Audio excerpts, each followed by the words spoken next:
In our Healthline segment, we take a look at a camera in a pill, which after swallowing will send more than 50,000 pictures of the digestive system.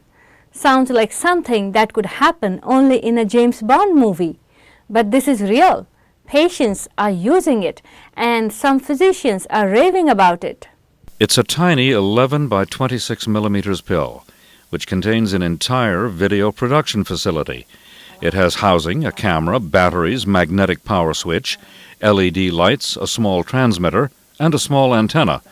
And it's willing to go where conventional tubes and probes cannot reach. It helps in diagnosing some intestinal problems.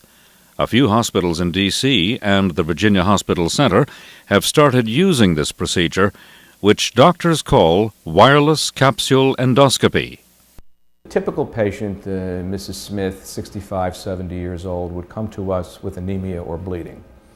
And this would be documented to either have patient would have blood in the stool, or there'd be iron deficiency implying they're bleeding. And we would put that patient through the routine stepwise paces. The first thing would be to have an upper endoscopy done, as I mentioned, to see the esophagus, stomach, and duodenum, looking for ulcers or obvious sources of bleeding in the upper GI tract. We would do a colonoscopy, and that would be to traverse the entire large intestine. Obviously, they're looking for sources in the lower GI tract, but the middle tract is where we have trouble. So in this patient, Mrs. Smith, if we documented the anemia, we did the endoscopy and it was negative, we did a colonoscopy and it was negative, we would then put them through what's called a small bowel series, which is a barium drink with an intent of visualizing the small intestine. This is a notoriously inexact way. Something gross like a large tumor mass or an obstruction would be seen, fine detail would not.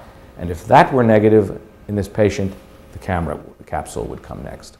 The patient takes a whole glass of water, 8 ounces of water, and swallows this. Actually, prior to swallowing, we do initialize the placement of the sensors. Each sensor, again, A through F, and we have to hold it for 10 to 15 seconds in front of each sensor so that the localization feature, if there is a problem, we can locate where it is, will be initialized as well. So then the patient swallows it. It goes down very easily. It's coated with a biocompatible seal, and it slips. No one's had any problem swallowing it. Before the patient swallows the pill, he or she must put on a recording device. Teresa McLaughlin says that takes about 30 minutes. Data recorder goes here. Unlike a colonoscopy, the patient needn't be prepared with any vigorous cathartics or anything like that.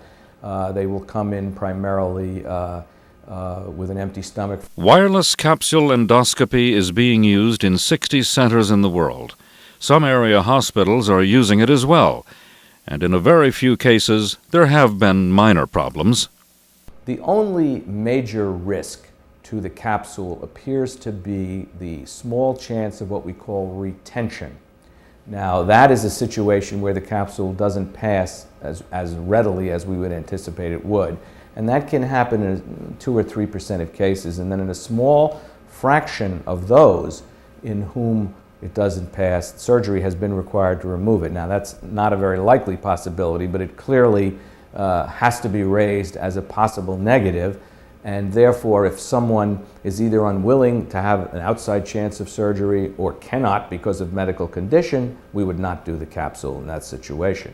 In most cases, the disposable pill takes care of itself in 24 hours. It passes naturally.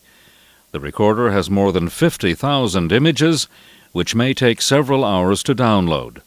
But thanks to a FireWire connection, this process is also fast enough, and doctors can view the pictures frame by frame, or as thumbnail images, and look for internal bleeding or other disorders.